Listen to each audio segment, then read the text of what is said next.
భారతదేశంలో రిజర్వేషన్స్ పొందని కులం ఏదనేది తెలుసుకోవాలి. ప్రతి ఒక్క భారతీయుడు కూడా ఈ విషయం ఖచ్చితంగా తెలుసుకోవాలి.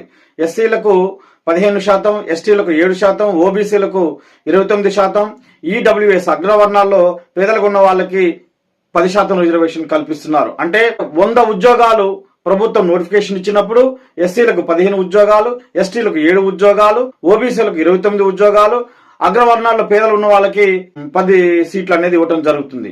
మరి టోటల్ గా 59 సీట్లు రిజర్వేషన్ ప్రకారం పంపకం జరిగినప్పుడు మరి మిగిలిన 41 సీట్లు అనేది ఎక్కడ పోతున్నాయి అనేది మేధావి వర్గం ఆలోచించాలి. అదేవిధంగా విద్యార్థులు ఆలోచించాలి. అగ్రవర్ణాల్లో ఎవరైతే వ్యతిరేకత అంటున్నారో వాళ్ళు కూడా ఇది ఆలోచించాలి.